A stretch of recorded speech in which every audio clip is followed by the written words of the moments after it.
Welcome back to the Aussie Shed, ladies and gentlemen.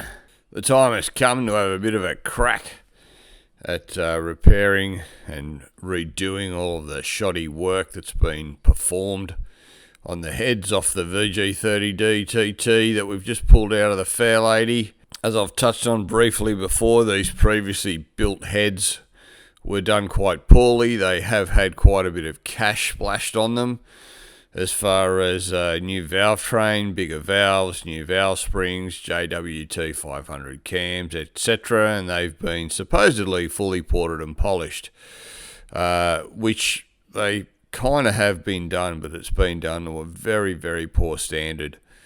And one of the biggest issues, or one of the issues, is that both of the heads are quite different to each other in regards to the combustion chambers, as in only one head received combustion chamber work. The other head is completely standard in that regard. They both have the valve train package, they both have the shoddy port work, but as I say, only one has had combustion chamber work, which would have made it an absolute nightmare to tune. So yes, a lot of work's needed to bring them up to scratch. So before we go any further, let's have a bit of a look inside some of these ports, and I'll show you what we're dealing with and what I've got to work with as far as reporting these guys, and you'll probably be able to pick up on a lot of the stuff. So let's start having a bit of a look around. We'll start with some of the exhaust ports. You can see here the sort of standard of the work that's been done on there is really horrendous. Lots of trenches and unevenness. It looks like it was just rough cut with a rotary burr, and no cartridge roll work done afterwards. Looking down through the valve bowl on some of the intakes, you can see the same sort of thing. You know, it's just absolutely horrendous. Lots of gouging. They've done this work with the guides in place instead of removing them. And you can see the mess that they've made when they've knocked the valve guides down with the rotary burr that they were using. It's just absolutely horrendous. The exhaust side valve bowls, again, you know, these really need to be very smooth so they don't pick up heaps of carbon. And, you know, just look at the way they've been done. It's just absolutely horrific. Look at that. Oh my God. What do you do? Some people, I don't know, maybe they just think they're doing a great job, but it's just nasty. Look at the trenches and gouges in it everywhere. Absolutely horrific. I don't know what people are thinking when they're doing work like this. It just blows me away. Isn't that the nastiest stuff you've seen? To leave those lumps and bumps in there like that, and not just smooth it out with a cartridge roll. Anything would be better than that. That's just a dead set burr finish that's been done by an imbecile. Oh my God. Intake valve pocket. Look at that. What a mess. What a mess. Jesus, it looks like it's been done by Fred Flintstone. Yabba dabba doo. Jesus. Seen it all. Bloody seen it all now. Oh, look. Short side radius on the exhaust ports. They're meant to be really smooth and rolled over. And the worst thing you can have is lines and gouges. Look at that. Why couldn't you just smooth that off? There's a big square ridge right behind that as well, where the air would just separate as it rolls around there. Oh man, look at it. That is just horrific. Look at the gouges. Gouge and Trench City. Looks like I've got my work cut out, guys. Man, how the hell am I going to fix all this up? Fortunately, by the look of it, you can still see some rough casting. So they haven't chewed too much out of it. But look at the mess they've made where they've taken the guides down. Oh my God. What the hell? Alright, gives me a plan I'm going to have to start roughing it out. I'll load the die grinder with a rotary burr, one of mine, a lot finer than that, and I'll start the first pass. Alright, I'll hit the exhaust ports first. Let's get into it. So first cleanup pass is now finished on the exhaust ports with a rotary burr. As you can see, hell of a lot more consistent and looking a lot better. Evened out a lot of those trenches and got a nice consistent burr finish there now. Pretty happy with that. Good for a base. Alright, intake ports.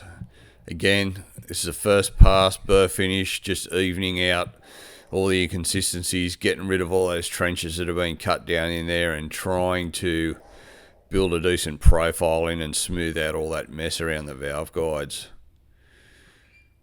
Looking a lot better, certainly give me a good base to start on with some cartridge rolls.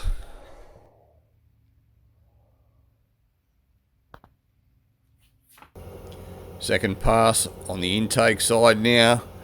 That's a 80 grit cartridge roll, I think. Looking pretty good. You can see them starting to take shape now. This is pretty much the finished product. For the intake side, you generally want to keep a bit of a rough texture on your intakes to sort of help with fuel atomization. Not that that's as much of an issue as it used to be with carbureted engines, with the injectors injecting basically straight onto the back of the valve. It's not really that big an issue anymore.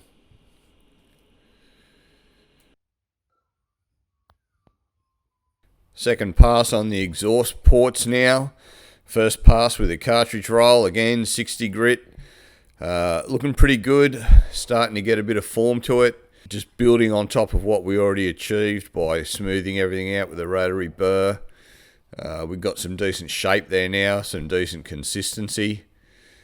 And we're ready to keep building on that with finer grit cartridge rolls.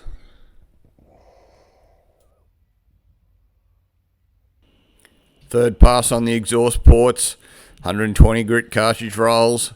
Starting to look a bit smoother, getting a bit of a shine to it, which helps with being able to pick up if you've buggered any bits up, you know, like the reflections of the light really helps you pick up any mistakes that you've made or any consistencies that you've sort of left behind. But as you can see, it's starting to look real good. We are definitely getting there. Alright, so it looks like I've missed a pass on the filming. There was a pass done between the last one and this one. I think it was 240 grit cartridge rolls. And then I've started on this with some Scotch-Brite cross buffs using Autosol on them. And this is the result of that final process with those Scotch-Brite pads. Looks pretty good. Very smooth, very mirror finishy. Again, this isn't really a performance enhancing thing. This is just to stop carbon buildup and helps you pinpoint any remaining inconsistencies. Time to move on to the combustion chambers on this head that was never processed in the original work. So we'll lay down some protection on this. We'll get a layer of masking tape over the whole thing. Once that's done, we'll cut out the combustion chambers, mount the old head gaskets on the top, and maybe tape them down, slip some bolts in, whatever I feel is necessary at the time. And then we can get stuck into removing the spark plug bosses with a rotary burr and then carry on from there. So I'm just using a little scalpel to cut these combustion chambers back out now that I've got them all taped up. It's really, really important that you do this kind of stuff, guys. I can't stress highly enough on how important it is to protect the deck surface when you are embarking on stuff like this. No matter how good you think you are and no matter how careful you want to be, I guarantee you will nick the deck surface. It's just the reality of it. There really is no way around it. And that'll become evident later. I'll show you the head that was already done, that already had the combustion chamber work, and they actually put some pretty decent marks in the deck surface, which we're going to have to address at some point, because it's right near the fire ring on one of the combustion chambers, and I think it's going to be a little bit problematic. But anyway, that won't be a problem on this one because we are taking care.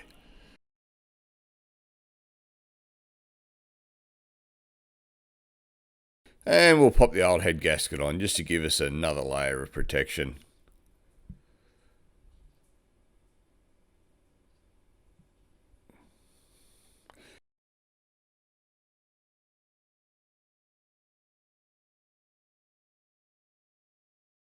So these are some faux valves that I've made up. We're going to use these in the combustion chamber to protect the valve seats from any damage caused by the rotary burr and the cartridge rolls when we're in there.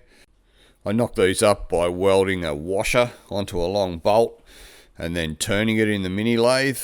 They actually turned out quite good. You have to cut the back out quite severely on them so they fit down really tight on your valve seat and give you the most clearance that you can to work in there. They actually work extremely good. Normally you would use some old valves and just remachine them in a suitable fashion to do the job, but I tried to get some valves. I went around to a few machine shops and stuff in the area locally here, and no one had anything that would fit.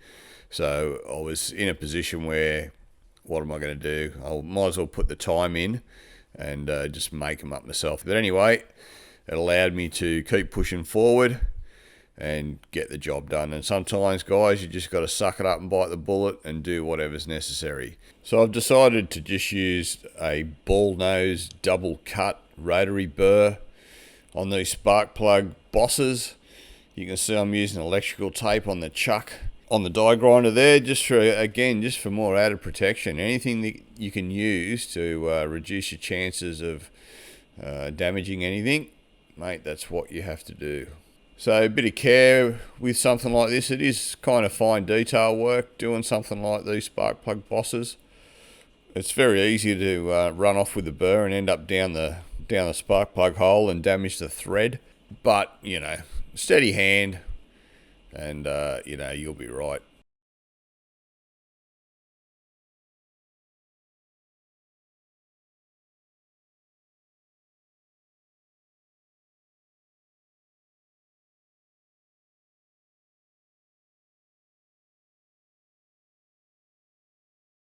And once I get the bosses off, I can now grab a cartridge roll, 60 grit cartridge roll, and just start hooking into this finish that's on there and start removing some of that casting and smoothing out the work that I've just done in the center of the spark plug holes there, the spark plug bosses, and just working around the edge of those valves just to blend the edge of the cut for the valve seats into the combustion chambers.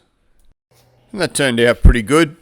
A lot more consistent than the other one that's already done. Obviously we have to redo that one that's done and bring it up to the same state as this one here. But overall pretty happy with how that turned out. So just quickly, this is the other head that had previously had combustion chamber work on it. You can see where they've probably been using a coarse cartridge roll and they've just skipped across the top. They've hit the valve seat on the exhaust valve on the left hand side across the top and taken a big gouge out of it, and they've also taken a really long gouge across the top right hand side out of the intake valve seat, and a couple of smaller gouges out of that same intake valve seat towards the center of the combustion chamber there. Now, there is no way on God's earth that those valves would have sealed properly with those marks in them. They just wouldn't have. So straight away, there's a really big issue. And there were quite a few other areas in those three combustion chambers on that head that had similar issues. So, mate, what a mess. The whole... It's a wonder this thing made any power, seriously. Like, what an absolute mess.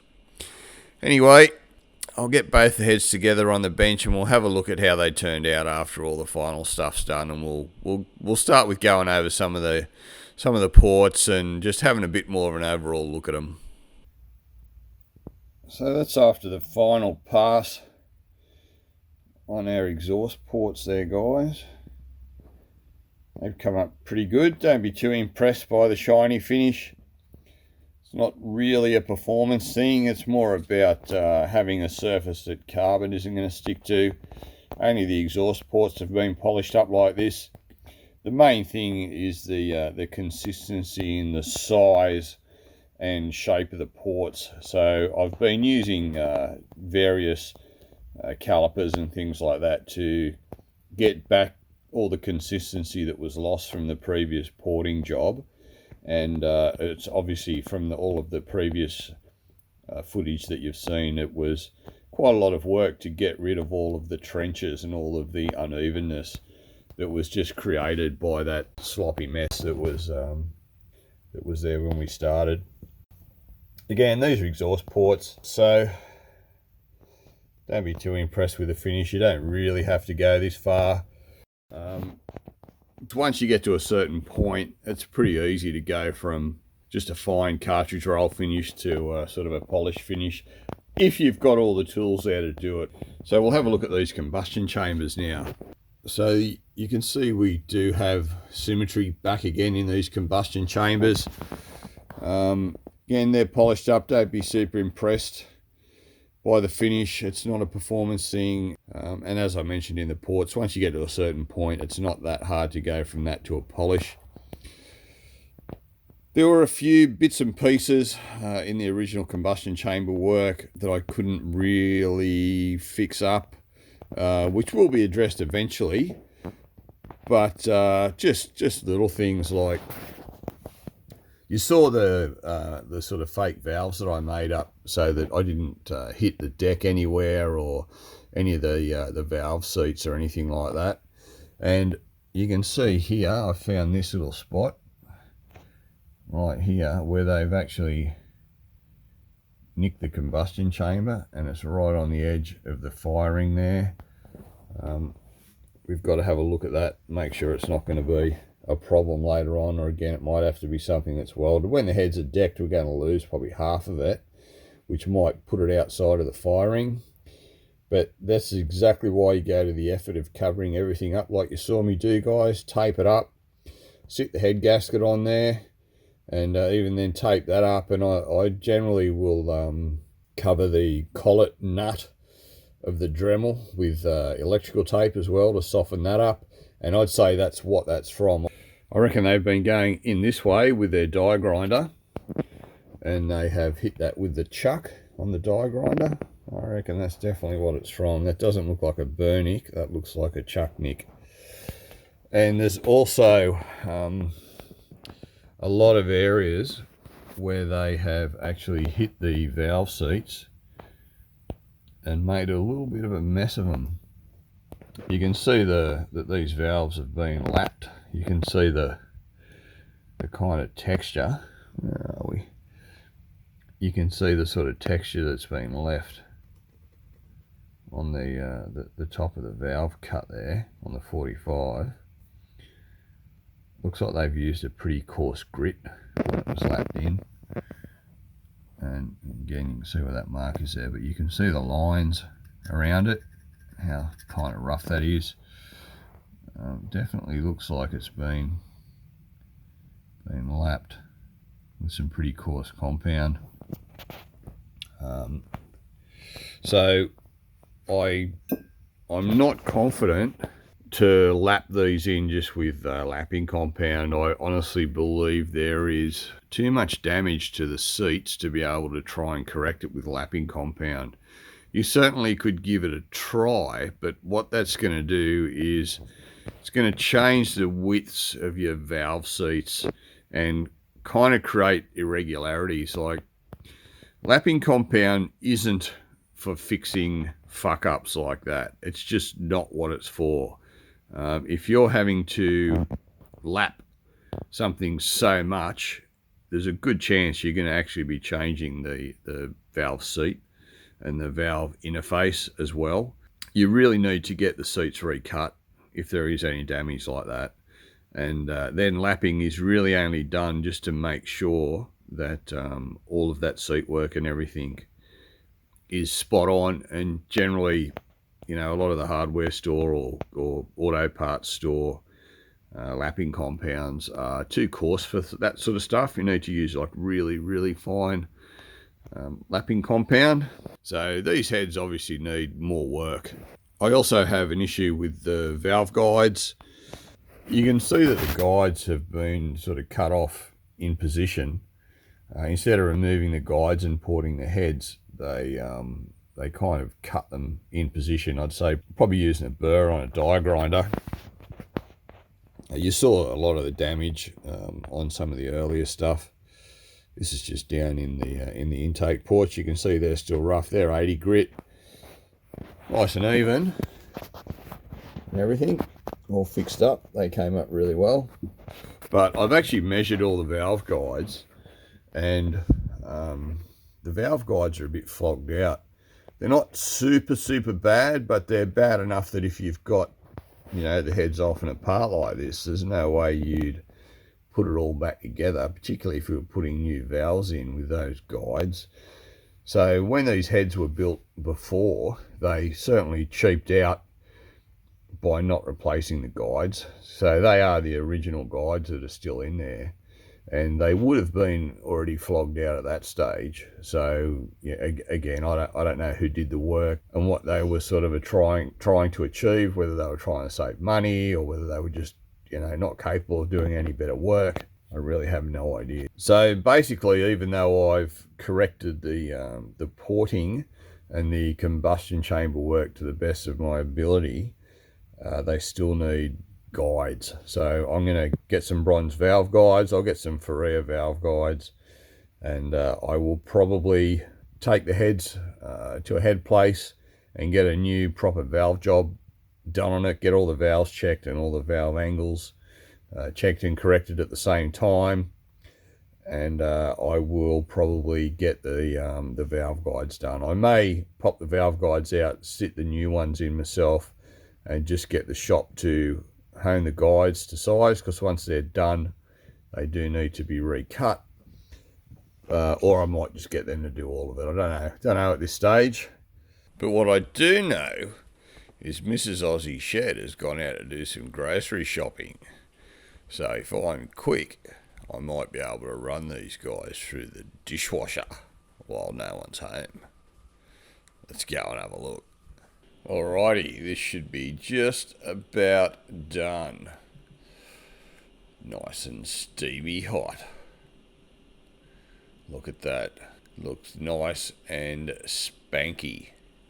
Alright, if we're quick, we can get the other one done too. I think we've done it. I think we've beaten the boss home. Oh, love that steam. Whoa. That's what I'm talking about.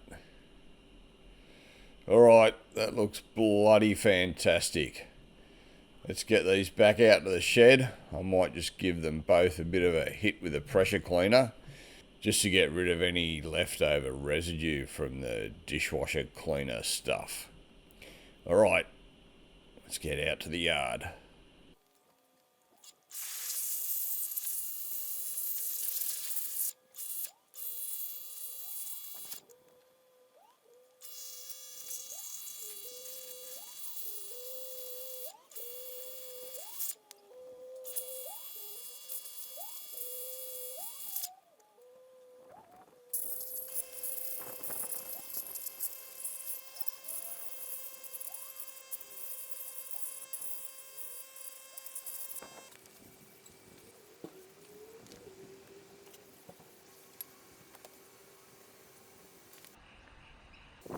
And there you have it, guys. I hope there's some useful information in amongst all that for you guys that are interested in doing some head porting on your VG30, or at least thinking about it. A bit of food for thought there.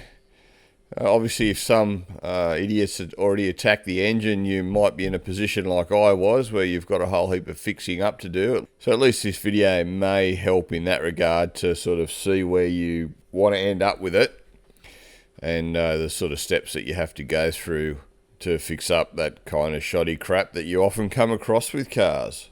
But yes, the build continues. Anyway, I hope you like the video, guys. That's about it for now. So as always, thanks for stopping by the Aussie Shed. Always a bloody pleasure to have you here. If you like the video, remember to give it a thumbs up and subscribe to the channel, because it really does help me with the algorithm. And as always, I'll bloody well see you on the next one. Cheers.